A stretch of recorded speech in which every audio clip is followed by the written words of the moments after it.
Okay, so I'm making this video, this story. I'm gonna make it as short as possible. This happened to me like 3 weeks ago. Um, I had just dropped my friend off from Penn Station because he had to go to work, and I picked up a smoothie like this big. It was the big size jumbo, and so I'm walking home. Ow! I'm walking, not home, but I'm walking, and um, I'm walking and walking, and then um, it starts to like drizzle, but it's like it was really cold, so it was like sleet kind of. So I went into a Starbucks, and here's the one of the creepy parts. I don't know if he was there before or after I got there. So he, anyway, I'll I'll put that in the story later. So there's this Arab in front of me, like three seats in front of me, and he's staring at me, and um, I just look at him back, and usually I'm used to staring, but not in New York. In New York, you have to be like abnormal to be stared at. Granted, I do still get stared at, but not as much as I did in Florida. So I just can't help that I'm here Los Angeles. So he continues to stare at me, so I try and gulp the smoothie, and he finishes his drink and he gets another one. So it's just like, oh yeah, Brian is an attraction. Let's just stare at him and go to the concession stand. Like, do you need popcorn with that? So he's drinking his shit, and I'm just like, okay, I'm out of here, deuces. And um, I start packing my stuff, and as I'm packing my stuff, he gets up, and I was like, okay, this is weird. So I leave, and I'm walking this way, and he starts walking that way as well. And I'm next to the stores, like I'm walking next to the stores, and he's walking on the same side of the sidewalk, just over by the cars. And he comes up next to me, and I was like, fuck, I'm gonna get robbed, or he's gonna ask me for, if I want drugs or something. And I was just weirded out. So he says hi. And that was pretty creepy. So I was like, hi. And this man is like 27 and an Arab and very scruffy. And I was like, this is really sketchy. He knows, that I have a MacBook. He knows. He knows. And so we're talking, and I pretty much say, why are you talking to me? And for those of you that know me personally, know that I'm not the nicest person to approach if I don't know you, like stranger-wise, because I'm really distant. So I was like, why are you talking to me? And he was like, oh, I couldn't help but notice the way you were sitting. And I was like, okay, creep. And eventually he asks if I want a drink, and I said, I was like, oh, I'm 19, like, hoping that he would just leave me the fuck alone.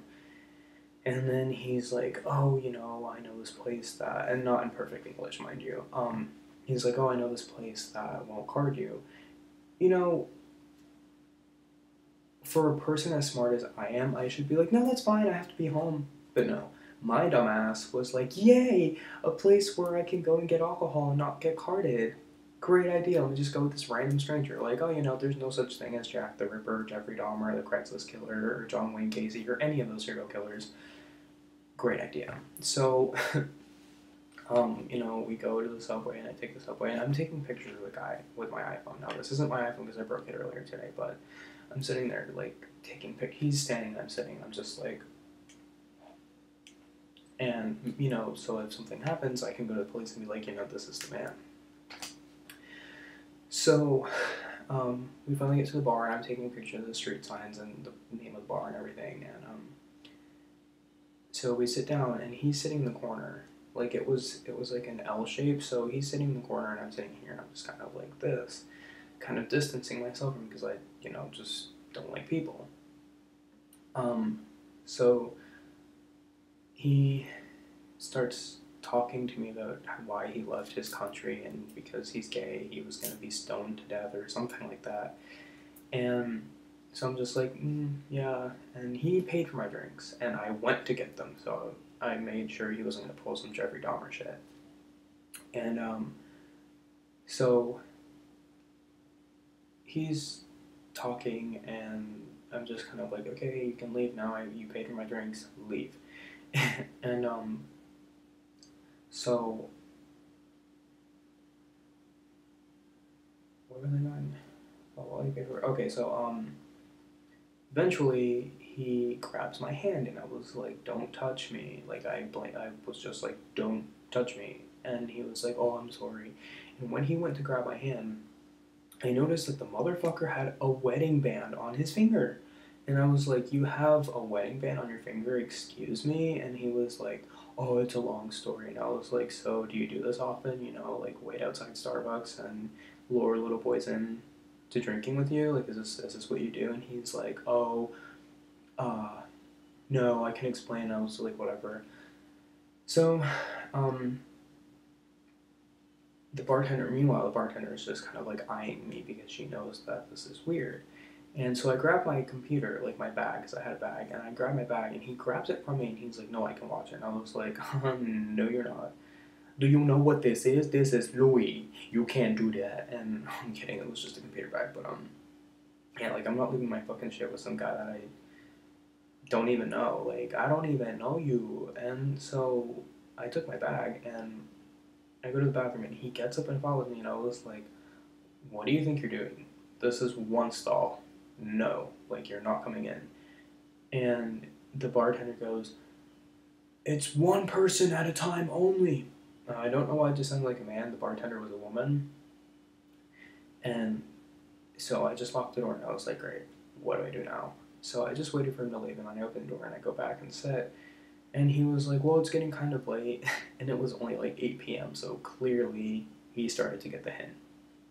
And he's like, I was like, "What do you have to go do?" And he's like, "Oh, I own a convenience store." And I was like, "No." Never would have guessed that one. So he was like, "Do you need money?" And I was like, I was like, "What do you mean?" And he was like, um, "Do you need money?" And I was like,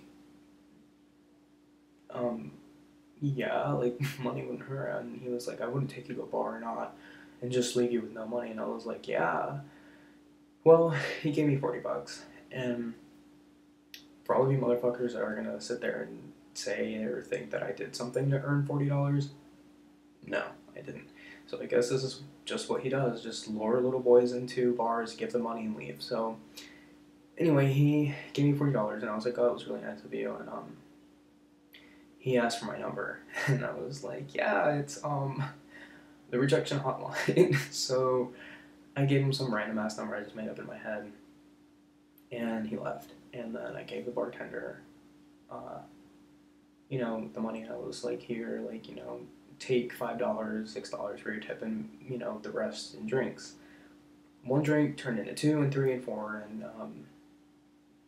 I was really drunk. And there were pictures of me with drag queens, with other guys, not like that, but just like it's a gay bar, and just like making really stupid faces. And apparently I made a lot of friends that night. I don't know what the fuck I said to make so many friends because I hate everybody, but I guess I'm really friendly when I'm drunk.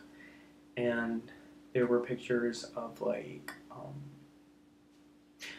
these really weird looking drinks, and um, there were numbers and text messages and just a shit ton of other things that I didn't remember. And somehow I ended up in Brooklyn, and I paid for these like ghetto girls, like chongas, like cholas. I paid for their White Castle, and then I ended up home at like 7 in the morning. But that was my night, and that's probably where I'm gonna go for my birthday. So, um, leave a video response if you have a story involving some really weird guy trying to pick you up. So, yeah, bye.